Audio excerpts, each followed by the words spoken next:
Hello and welcome to another edition of the Osteopathic Lyceum podcast.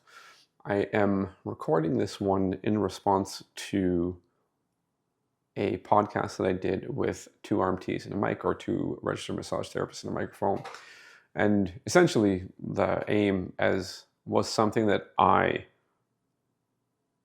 suggested was to basically do a trash talking session. And the trash talking session was primarily aimed at ideas instead of people. So no people were mentioned. We were talking about ideas. One of the ideas that came up was the idea of trauma-informed care. Trauma-informed care is definitely something that is being spoken about in multiple hands-on professions. And at first sniff, it sounds intelligent. It sounds like, oh, you want to be able to be aware of whether or not somebody is displaying, say, subtle signs of trauma. Now, the first thing I'm going to do before I talk about trauma-informed care as an entity is I'm going to say that I think a lot of people get very interested in buzz concepts or buzz ideas without understanding the fundamentals of their actual profession. So at the center of any healthcare practitioner or any healthcare profession and any healthcare practitioner's orientation to how they're interacting with the public is medical ethics. Now you have non-maleficence, do no harm, primum non nocere. You have beneficence, essentially do things that are good. You have autonomy, so the patient has to be able to make a choice. This includes informed consent, and then justice. Essentially, you're trying to figure out a way to hierarchically apply care to those who need it the most and the type of care that is required by those individuals. So that is a nice broad framework for decision making and for identification of what is most appropriate and most inappropriate in particular situations. That is fundamental to all healthcare practices, essentially all over the world. There may be some jurisdictional differences, totally fine. But fundamentally speaking, don't hurt them, do things that are good for them, make sure they can choose stuff, and try to do the thing for the right thing for the person who needs it the most. So if you have a mass casualty event, aka something very abrupt and harming many people, you have to go through triage. Who needs it now? So who needs the care of form A that if they don't get it, their life will end almost immediately. And then if another person needs the same care but can wait, they wait, right? So you actually need a hierarchy here. Please excuse me clearing my throat. It's earlier in the morning that I'm recording this, so there's a little bit more phlegm going on. Okay, so we have medical ethics. We understand that that is central. We then have to understand that any concept, any singular concept that you put at the top of your own hierarchy with respect to how you approach any form of healthcare interaction means that you are excluding others so that that one can be at the top. It doesn't mean you're never considering others, but it means that you're making them subservient to the one at the top. Now, my flippant comment about trauma-informed care is essentially that it's communist, right? Now, I'll walk through that in a moment, but what I want to do is go through one of the original documents that started trauma-informed care, or at least started the movement. It comes out of two authors. The authors are Maxine Harris and Roger D. Fallett. I can't necessarily find a ton that is honest and clear about their particular backgrounds. You get author bios, but those don't really tell you much. They tell you what the publisher wants to tell you so that they can sell books, and fair enough, it's a method. But they did this out of a US-based government organization, okay? So there is at least some policy-making orientation to this type of document. So essentially, the first thing in the arc was identifying how many people were presenting for some form of psychological or substance abuse care that had previous trauma that wasn't related to the thing that they were seeking care for in the moment. And then the claim was that was affecting the rest of their life. So the initial trauma event then colored everything else, right? So you at least start to get the superficial impression that they are working from a constructivist orientation, such that the truth or reality are dependent on the individual previous experiences, the previous experience being the trauma, and the current environment of observation. So the current environment of observation could unknowingly set off some form of trauma response, and that trauma response may be very subtle, and that doesn't seem like a set of unfair statements. Human cognition is constructivist. All of our brains depend on us, our previous experiences, and the current environment of observation. That is a fair thing. But the reason that we're having a problem is that. So focusing on that may actually make it harder for any form of meaningful interface or meaningful change with respect to healthcare. Sometimes you may need to take the antithetical position. Now, in saying this, it sounds a lot like a dialectic. So one person takes the thesis, one person takes the antithesis, you put them together and you get the synthesis. And I'm not the biggest fan of that approach to a lot of things, but sometimes the antidote is not the thing that brought you here, okay?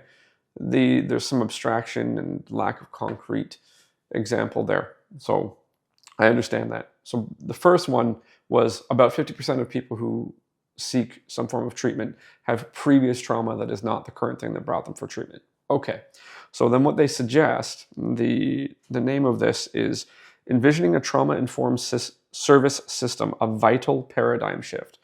Okay, so that title is telling you that they are trying to make a broad change in a lot of organizations that are delivering some form of service. Now, because this is coming out of an American governmental agency, they would have the opportunity to suggest something like this and do something like this. But if you want to make a paradigm shift, there's a lot of work to do. So at first pass, I would suggest that this may have just been a make work project from ideologically motivated people. And they would use concepts that would fill what could be considered a gap. There's no gap at all if you use medical ethics. If you use medical ethics, this is all taken care of.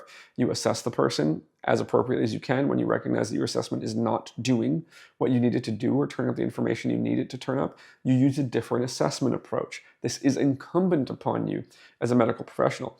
If your assessment approach is not identifying anything that would be within your skill set to intervene with, it is incumbent upon you to tell that person you cannot provide them with the appropriate care, and you refer on to somebody who has the scope that is an area that you recognized is outside of yours. Okay? So trauma-informed care at first pass does nothing beyond what medical ethics does, an appropriate healthcare practice. This is a non-thing, and it sounds like at first pass, they were trying to make work for themselves and others. Okay, so it goes through a bunch of stuff at the beginning that I don't need to read. I want to hit a few things, right? Just a few kind of wave tops and highlights. So we get to page 3 of this document. It says requirements for creating a trauma-informed system of care. Certain conditions need to be in place for a trauma-informed system to be established. Those conditions reflect the structure and culture of the organization, and they predate any actual changes in the clinical services. So no change in clinical service first. You've got to get everybody on board, and they've got to do trauma-informed care. You got to tell them about it. Okay, so the administrative commitment to change. So I'm reading. Those who control the allocation of resources within an organization must make a commitment to integrating knowledge about violence and abuse into the service delivery practices of the organization. In the past several years, national initiatives have made it easier for local administrators to do just that. In 1998, the federal government, through a collaborative initiative of the Center for Mental Health Services, the Center for Substance Abuse Treatment, and the Center for Substance Abuse Prevention, funded 14 sites in the United States to develop an integrated service for women who are the victims of violence who are also diagnosed with both a psychiatric illness and a substance abuse problem, and for the children. By funding such an initiative, the federal partners were doing more than declaring their interest in violence and victimization in the lives of dually diagnosed women. They were suggesting that violence, addiction, and mental health problems form a complex and interrelated network of connections within the lives of women within the experience of any given woman. Okay, so if you have a multifactorial diagnostic, you must treat accordingly and interact accordingly. There is something within that is going to tip you off that there's something else going on here, that there may be political motivations other than make work projects. Okay, the experience of any given woman, that term experience, it starts to ring alarm bells that they're talking about lived experience. When you hear the term lived experience, it is pointing you very much to a constructivist lens, because it's all about the person, the individual, their previous experiences, and the current environment of observation. So you're starting to get further over in that direction. They believe that ideas are the most real things. They believe that there is no opportunity for shared truth. You cannot come to agreement. So when something fundamentally has that at its base, it's actually hard to interact with, because you can't come to agreement. You can only serve that there is this thing that you can't really talk about, that you can't agree on. That becomes a challenge if you are attempting to have somebody approach service that has the aim of attempting to work towards a solution for the person approaching service. It's a problem. It doesn't allow for the solution. It only allows for the continuous reiteration of the fact that there was a past trauma. So it almost makes the person a servant of the fact that the past trauma is part of their central identity. So it happened, you can't get rid of it, you can't solve it, it's always going to affect you. Okay? That's a problem. That's not an appropriate paradigm conceptually, ontologically, epistemologically, to begin to deliver any form of service to a person. If you can't come to a basic agreement, you can't come to a solution, the service is moot. Universal screening. So I'm going a little bit further down. I'm on page 4. I'm going to read again. Regardless of the primary mission, all human service agencies can begin by screening individuals seeking services to determine whether they have a trauma history. Stop reading for a second. Immediately, everybody who comes in the door, you can say that you're trying to figure out if they do or do not have trauma. Depending on your definition of trauma, everybody has trauma. They're attempting to suggest that everybody has trauma, and you're just going searching for it. Probably not an appropriate thing to do. Sometimes it's much more appropriate to attend to the more emergent matter at hand than to go digging through somebody's past and trying to figure out whether or not they have trauma, and that's why they are the way they are. It is highly inappropriate to go digging when somebody hasn't asked you to dig. It's also highly inappropriate to dig when you are not a psychological professional. They suggest that security guards should behave as if everybody's traumatized. They suggest that everybody in an organization should fundamentally default to everybody's been traumatized. They are asking you to be subservient to one idea at the top of the hierarchy. That's inappropriate because people are different. So if you are a constructivist, you believe that people are different fundamentally. They should be treated according to what they are and what they need, not assumed to all have trauma. You are asking people to assume that everybody has trauma and that that's why something's going on. They are saying something valuable in that the manner in which you behave can set people off due to things that you don't know and you can't see. That's fair. But if you don't know them, you can't see them, they never tell you, then the problem becomes, it's not even a problem. That's a normal mistake. It's not an uncommon. I think it's very obvious that I have an issue with the term bias. Bias is a mistaken thinking that the individual thinking or doing the thinking doesn't know they're making. So it's something that they're not aware of. Whereas, and an error would also be something they are unaware of, but can learn from. A preference is different. If I preferentially treat somebody like a jerk because of any form of characteristic that I can identify, then I'm just a jerk. Whereas if there's something that I don't know is going to bother you and I do it and you don't tell me, I can't learn from the fact that it happened. So there has to be the opportunity for communication. Some people will not want to communicate what is going on. They are too scared. So if I can identify any form of abrupt change in somebody's behavior, be it physical or verbal, then I can identify that I've probably done something that they maybe do not want to continue engaging about, and I can move away from it. I can ask simply, would you like me to stop? And if they say yes, I have to stop because they are agentic people. I must treat them as if they have agency. If you assume that everybody has trauma and that you should treat everybody as if they do have trauma until informed otherwise, then you are removing agency from them. That is inappropriate. You provide them with as much agency as you can, especially because it is required of you by medical ethics, by healthcare ethics, autonomy. They need to have agency. You must provide that to them. Don't assume on their behalf that they have anything. Find out. So universal screening sounds reasonable, but really they're superficially suggesting that you should just assume that everybody has trauma. That ain't right. Hiring practices. Okay, so we get to hiring practices. This is page 6 of 21.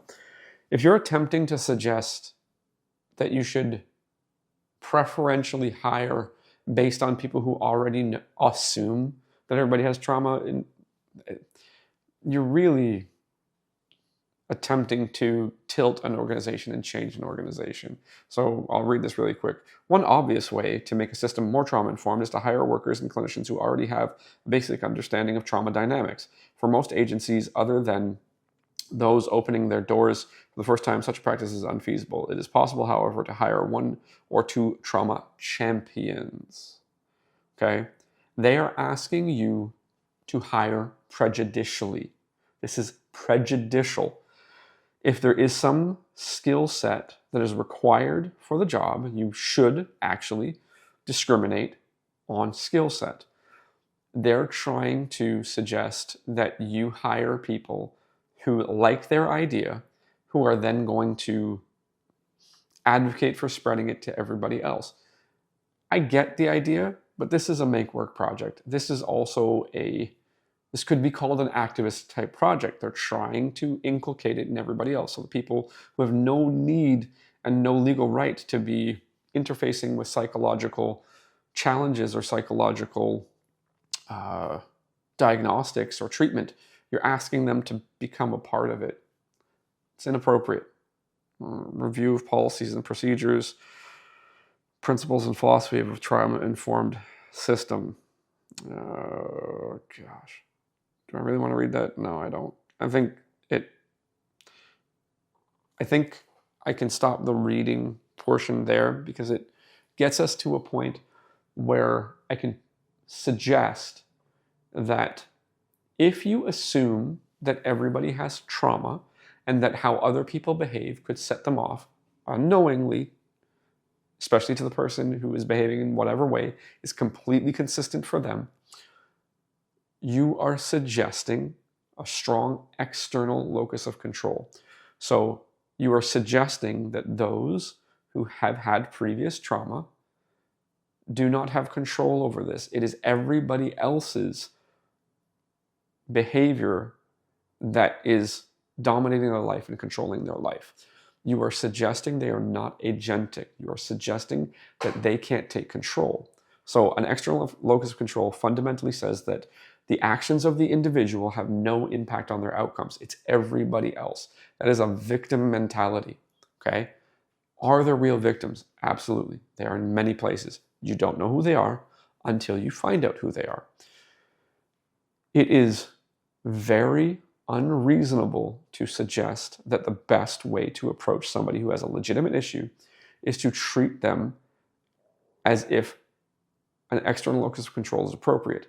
When somebody is having a problem because of the actions of somebody else, they are probably going to be better served by giving them the skills to have a stronger internal locus of control and exercising that internal locus of control with agency, with choice.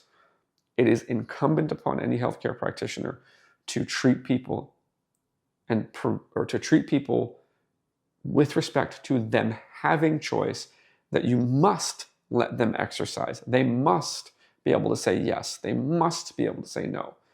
So trauma-informed care doesn't do anything to that. Trauma-informed care actually erodes that a little bit because it's asking you to assume that you should treat people as if they lack agency.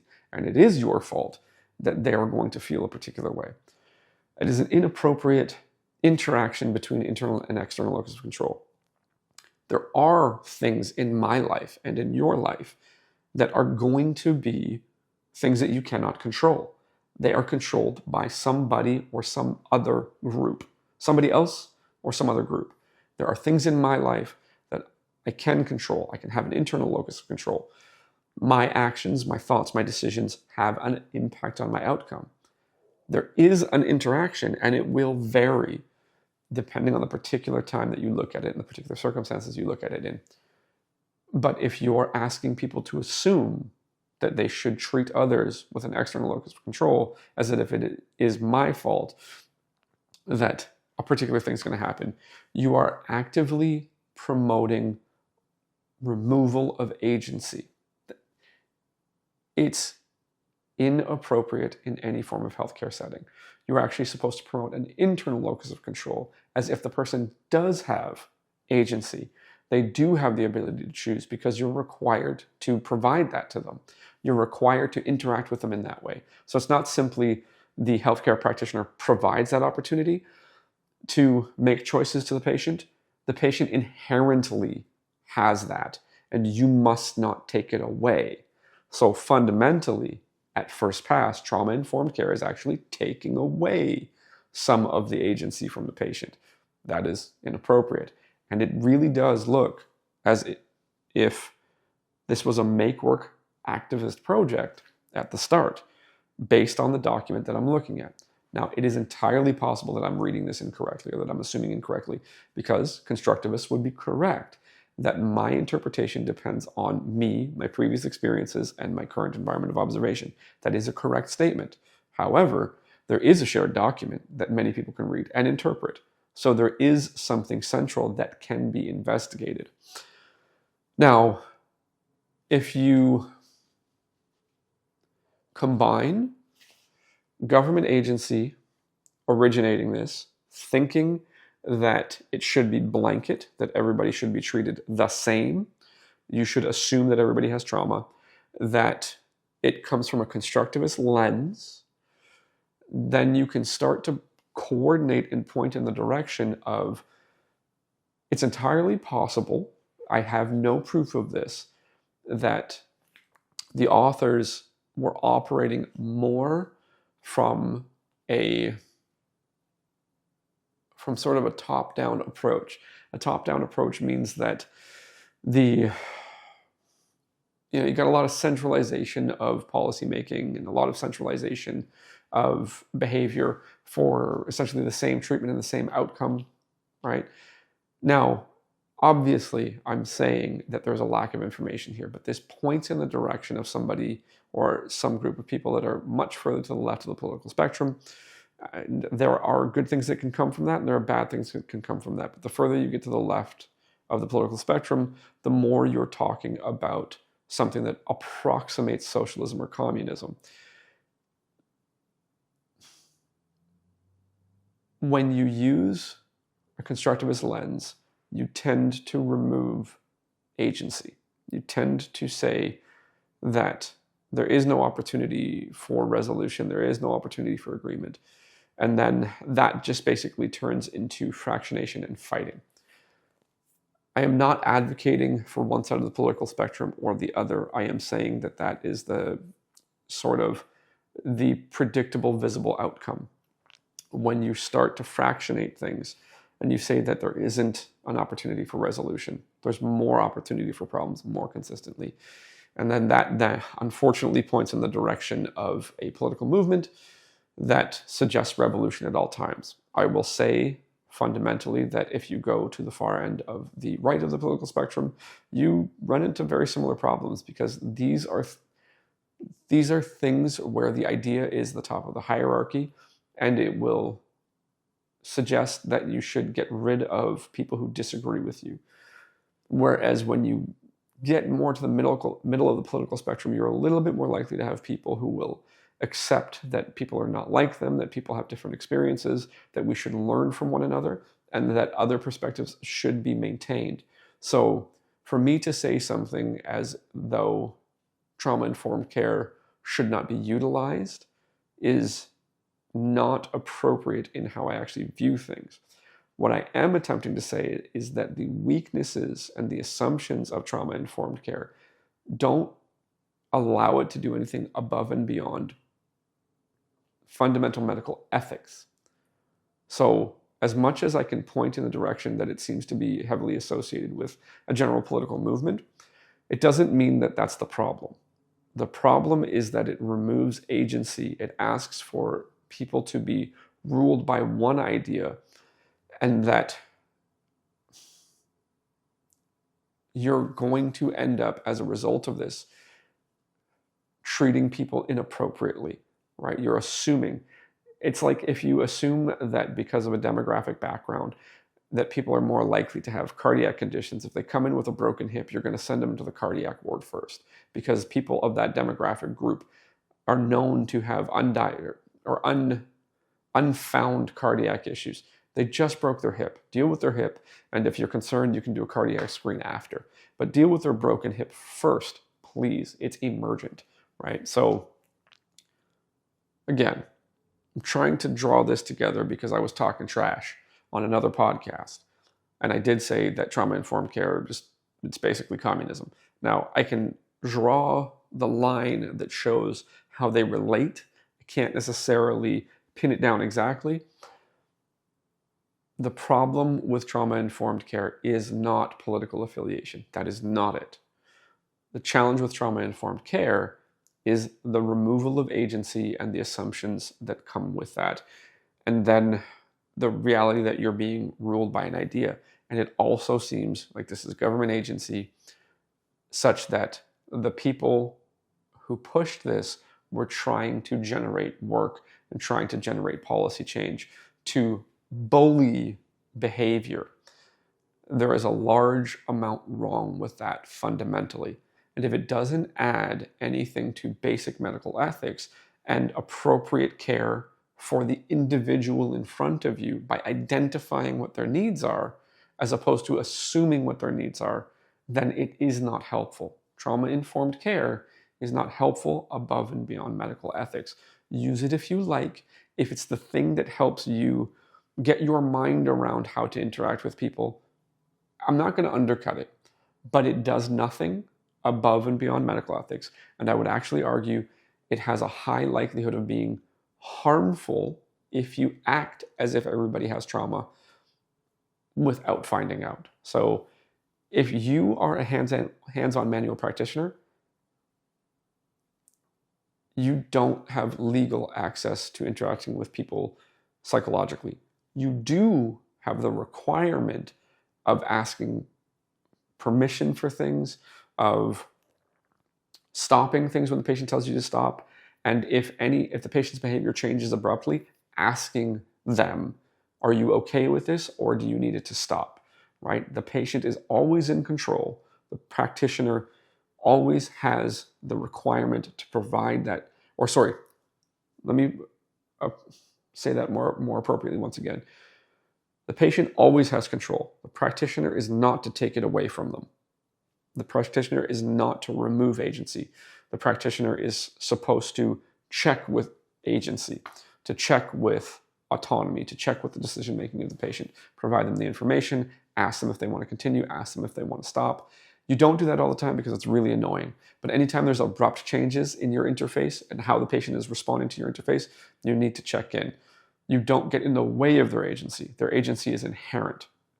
Trauma-informed care is going to predictably make you behave as if you've taken some of their agency away. So again, I'm trying to pull the strings together a little bit so that I can point to why I made the trash talking comment, as well as why trauma-informed care is not going to do anything above and beyond basic medical ethics. So if you listen this long, you're a damn trooper, and I appreciate it.